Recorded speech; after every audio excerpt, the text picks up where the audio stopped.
दोस्तों, हमारे हिंदू धर्म ग्रंथों के मुताबिक जिस तरह भगवान शिव का निवास स्थान कैलाश पर्वत और ब्रह्मदेव का निवास स्थान ब्रह्मलोक को बताया गया है, उसी तरह इस सृष्टि के पालनकर्ता यानी भगवान विष्णु का निवास स्थान बैकुंठ धाम को बताया गया है। और आपके जहन में भी कभी ना कभी तो ये सवाल जरूर आया होगा कि बैकुंठ धाम है क्या और वो इस पूरे ब्रह्मांड में किस जगह स्थित है। दोस्तों, बैकुंठ का अर्थ होता है जहां किसी भी प्रकार की कुंठा यानी कि निराशा, हताशा, आलस्य, दरिद्रता आदि कुछ भी ना हो। इसका मतलब दोस्तों, बैकुंठ धाम एक ऐसा स्थान है जहां किसी भी प्रकार की कर्महीनता और नकारात्मकता नहीं होती है।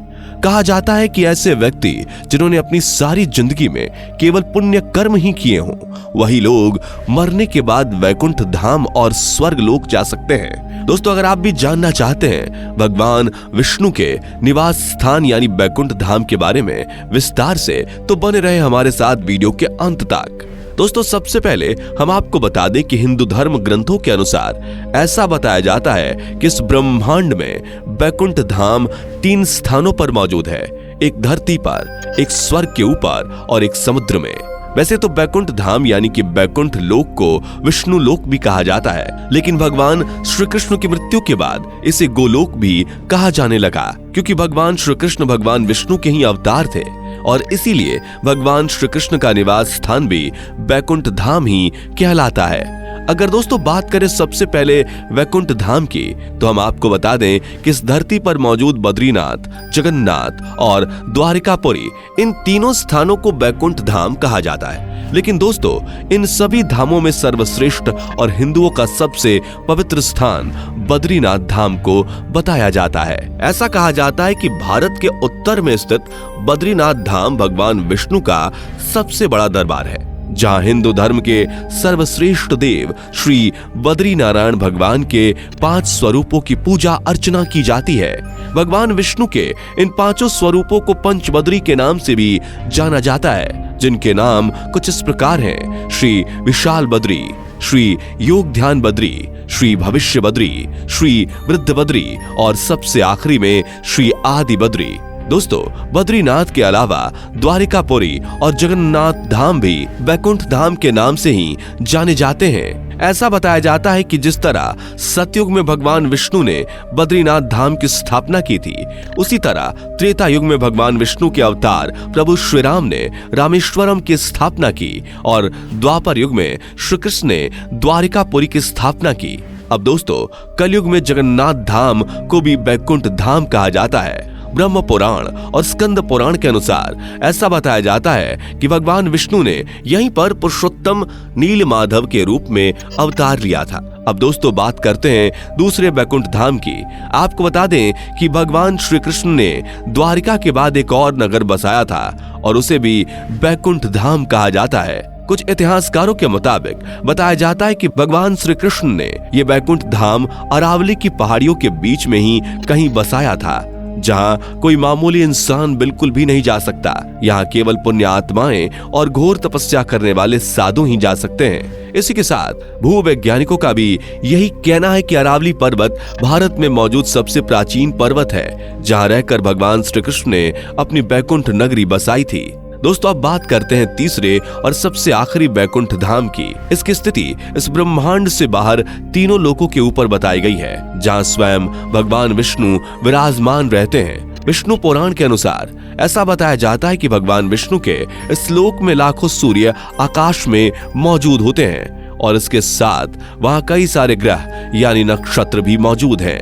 भगवान विष्णु का यह धाम दिखाई देने वाली इस प्रकृति से 3 गुना ज्यादा बड़ा है। इस बैकुंठ धाम की देखरेख करने के लिए भगवान विष्णु के 96 करोड़ पार्षद हमेशा तैनात रहते हैं। कहा जाता है कि भगवान विष्णु यहाँ पर अपनी 4 पटरानियों श्रीदेवी, भूदेवी, नीला और महालक्ष्मी के साथ निवास करते हैं। पुराणों के अनुसार जो लोग अपनी जिंदगी एक साधारण इंसान की तरह बिता देते हैं और कभी किसी के साथ कुछ बुरा नहीं करते, मरने के बाद उन्हें स्वर्ग लोक की प्राप्ति होती है। उसके बाद आता है जनलोक, आपको बता दें कि जनलोक स्वर्गलोक से 2 करोड़ योजन यानी कि 24 करोड़ किलोमीटर की ऊंचाई पर स्थित है और जनलोक पर वही लोग जा पाते हैं जिन्होंने अपनी सारी जिंदगी पुण्य कर्म करने में बिता दी हो और अपने स्वार्थ को त्याग कर हमेशा दूसरों की मदद की हो। यहाँ पर जाने वाले मनुष्य स्वयं स्वर्ग के देवी देवताओं का दर्शन कर सकते हैं। फिर इसके बाद आता है तपोलोक। दोस्तों, जनलोक के बाद 8 करोड़ योजन यानी कि 98 करोड़ किलोमीटर की दूरी पर स्थित है तपोलोक।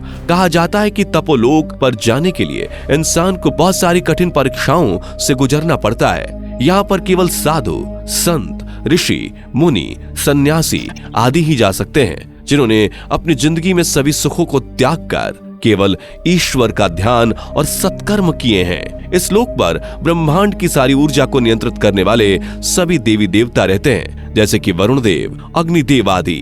अब दोस्तों, तपोलोक के बाद शुरुआत होती है सत्यलोक की, जो कि तपोलोक से 12 करोड़ योजन यानी कि 1 करोड़ 47 करोड़ 54 लाख 46,589 किलोमीटर की ऊंचाई पर मौजूद है। कहा जाता है कि सत्यलोक वह जगह है जहां स्वयं इस सृष्टि के रचयिता ब्रह्मा जी निवास करते हैं और इस स्थान पर जाना किसी भी मनुष्य के लिए आसान नहीं है। इस लोक पर सिर्फ वही आत्माएं जा सकती हैं जिन्होंने अपने पिछले जन्म जन्मांतर में कोई भी पाप ना किया हो और हमेशा पुण्य ही किए हो। दोस्तों, इसके बाद आता है भगवान विष्णु का धाम बैकुंठ धाम, जिसे बैकुंठ लोक के नाम से भी जाना जाता है, जो कि सत्यलोक से 2 करोड़ 62 लाख योजन की ऊंचाई पर स्थित है।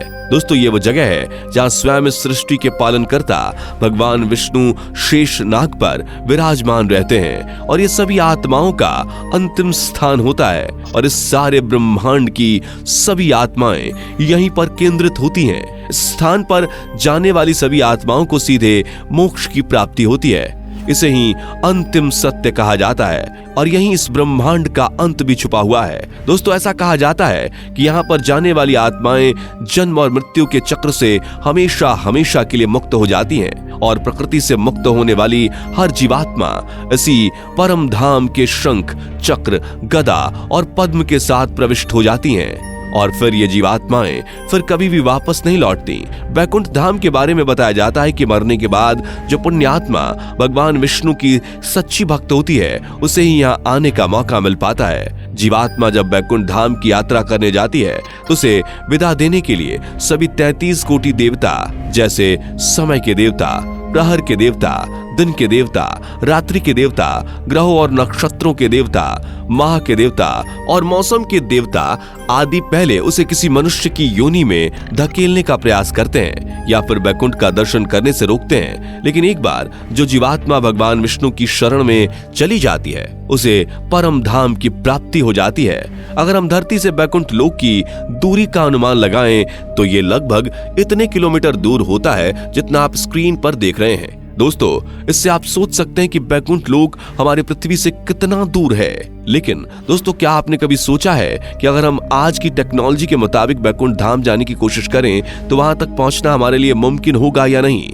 और अगर मुमकिन होगा तो बैकुंठ धाम तक पहुंचने में हमें कितना समय लग जाएगा? दोस्तों, भागवत पुराण के अनुसार बैकुंठ धाम का स्थान ध्रुव तारे की ओर माना जाता है और आज की टेक्नोलॉजी के मुताबिक हम लोग 39,000 किलोमीटर प्रति घंटे की रफ्तार से अंतरिक्ष में यात्रा कर सकते हैं। अगर हम लोग इसी रफ्तार से बैकुंठ लोक जाने तक की कोशिश करेंगे तो हम लोगों को करीबन 10 अरब 52 करोड़ 30 लाख 85 हजार घंटों का समय लग सकता है। यानी कि हम लोगों को बैकुंठ धाम पहुंचने के लिए 12 लाख सालों से भी ज्यादा का समय लग सकता है। इसलिए दोस्तों, आज के एडवांस टेक्नोलॉजी होने के बावजूद भी हम सब कभी भी बैकुंठ धाम नहीं पहुंच सकते। तो दोस्तों, आपने जान लिया होगा कि बैकुंठ लोक एक ऐसी जगह है जहां टेक्नोलॉजी के आधार पर तो कभी भी नहीं पहुंचा जा सकता, लेकिन आध्यात्मिक मार्ग और पुण्य कर्मों के जरिए हम वहां बहुत ही कम समय में जरूर पहुंच सकते हैं। दोस्तों, धर्म ग्रंथों के अनुसार ऐसा बताया जाता है कि भगवान नारद हमेशा ही भगवान विष्णु यानी नारायण का जाप करते रहते हैं और भगवान विष्णु की इसी भक्ति की वजह से वो ब्रह्मांड के किसी भी लोक में आ जा सकते थे। इसके अलावा कई कथाओं में तो ये भी बताया गया है कि भगवान नारद के अलावा भी ऐसे कई संत और तपस्वी हुए थे जो अपने आध्यात्म और तपस्या के बल पर किसी भी लोक की यात्रा कर सकते थे। कहा जाता है कि गुरु वशिष्ठ, विश्वामित्र और ऋषि भृगु जैसे कई तपस्वी हुए थे जो स्वर्ग की सभाओं में जाया करते थे। इसके अलावा एक कथा में ये भी जिक्र किया गया है कि एक बार ऋषि भृगु भगवान विष्णु की परीक्षा लेना चाहते थे, जिसके लिए वो भगवान विष्णु के निवास स्थान बैकुंठ धाम पर गए थे। दोस्तों, ये सभी तपस्वी ऐसा इसलिए कर पाते थे क्योंकि उन्होंने अपनी तपस्या के बल पर कहीं भी आने जाने की शक्तियां प्राप्त कर ली थीं। और इसी आध्यात्म और तपस्या के बल पर वो सभी तपस्वी कुछ ही समय में ब्रह्मांड के किसी भी लोक में आ जा सकते थे। इसलिए दोस्तों, इन लोकों में टेक्नोलॉजी के आधार पर तो नहीं, लेकिन आध्यात्म, योग और तपस्या के बल पर कुछ ही समय में पहुंचा जा सकता है। वैसे दोस्तों, कमेंट करके बताइए कि हमारी आज की जानकारी आपको कैसी लगी। अगर आज आपने कुछ नया जाना हो तो वीडियो को लाइक करके अपने दोस्तों के साथ शेयर जरूर करें और ऐसी ही और वीडियोस के लिए इस चैनल को सब्सक्राइब करके बेल नोटिफिकेशन को भी जरूर ऑन कर लें। धन्यवाद।